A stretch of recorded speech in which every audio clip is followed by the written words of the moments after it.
This is Margaret in Windsor, and the name I have to use is Peggy Ann Dempsey. I married a Childers, so Peggy Ann Childers. I was kidnapped, and this is video two. I didn't get to finish the other one. I had run into Kroger's a couple of days ago on first. Ran into this woman that looked just like Elizabeth Windsor Mountbatten. Um, well, and she's illegal. I've told this and who I am, who my father is, and everything. I'm Victoria II, the real monarch.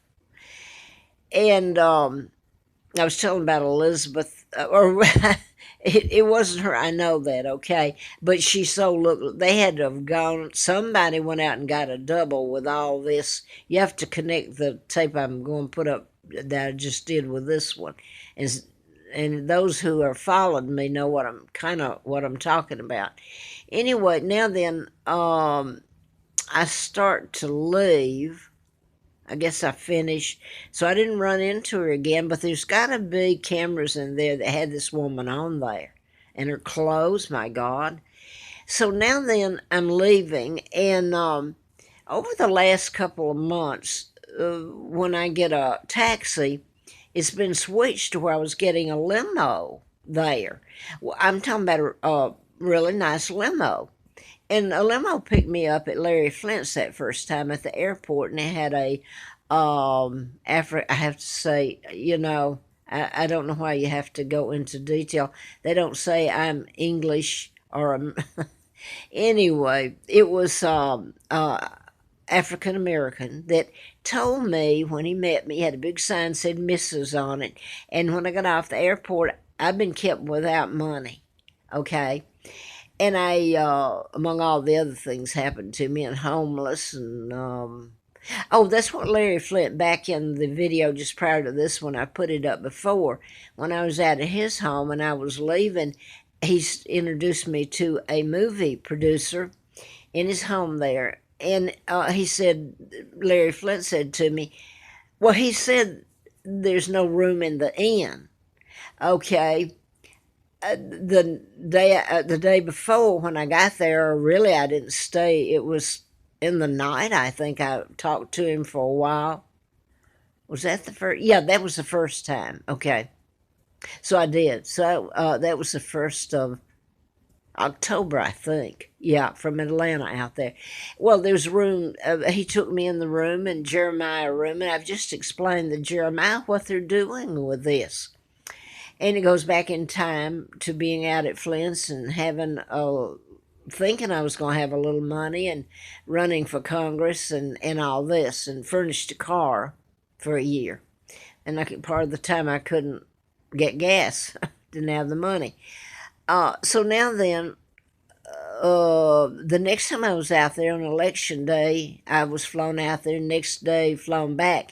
But he didn't have a room for me. We were looking all over the place, and I'm pushing him in the wheelchair, opening the door. No, it's filled up. Somebody's in there. And by the way, I think Sonny and Cher owned that house, his house just before he bought it, Bel Air, St. Cloud and Bel Air. Anyway,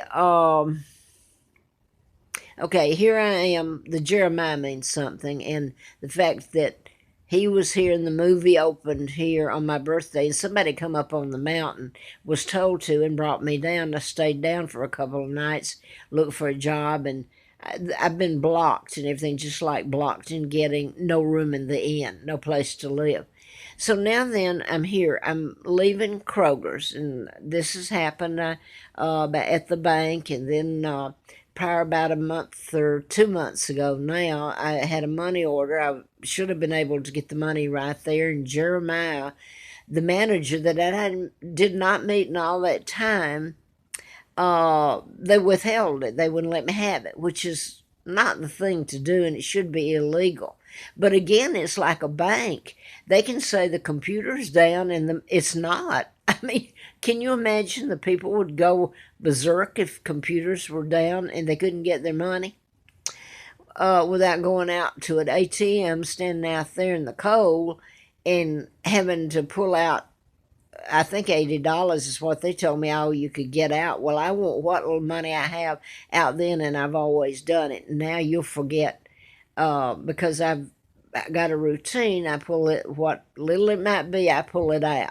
This is the first time that ever happened, was this past Friday.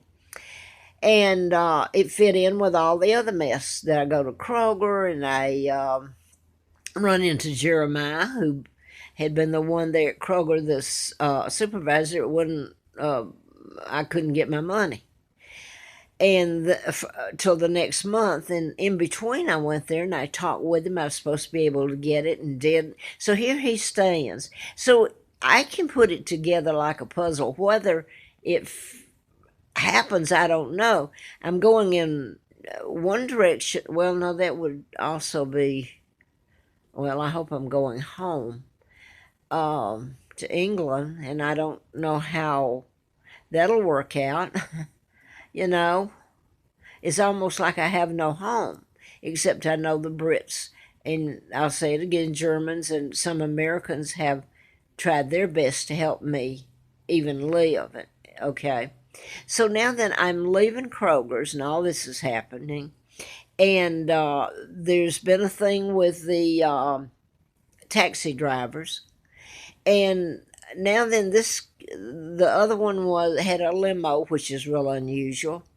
But then, okay, now then, I walk outside, and there's something to do with the timing of this gentleman and his cab that picked me up, because they were the ones that July the 19th, 2017, brought me here, and I've lived here since, where at the address I am now.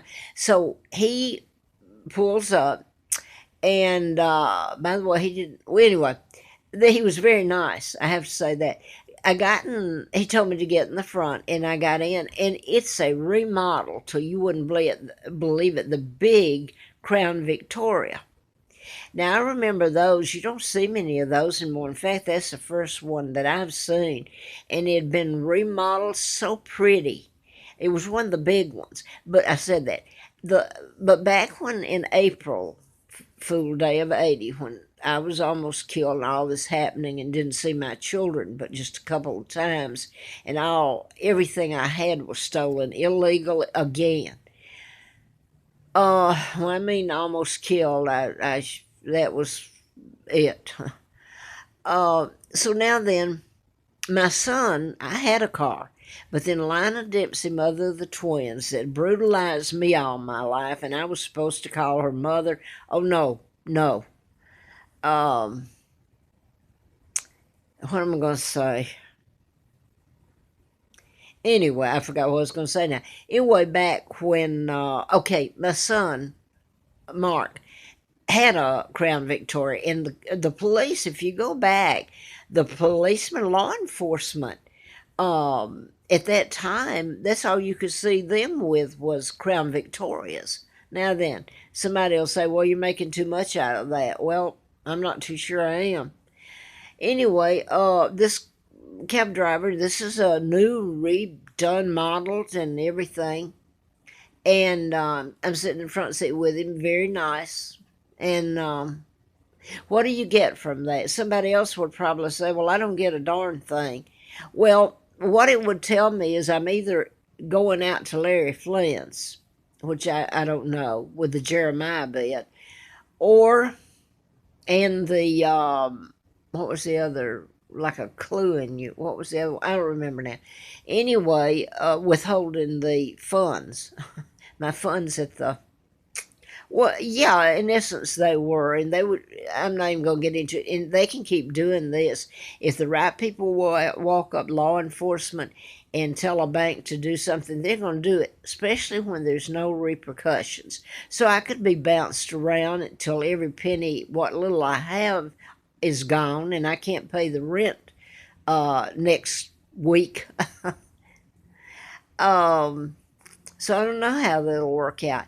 But here I am, and I'm telling this, and somebody's going to come back, and I know what they're going to say, but I'm going to put it up, and I guess, and the other hand is, with the Crown Victoria saying that I'll get my rightful title back. It doesn't belong to Elizabeth.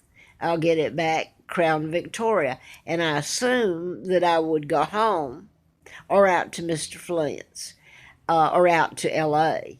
So I don't know. Maybe nothing happens. Maybe I'll go chasing rainbows trying to get my few bucks out of the bank till the few bucks I've got's gone and I could be thrown on the street again in the freezing cold trying to get to the mountain when I can't walk now and don't have a backpack and sleeping bag.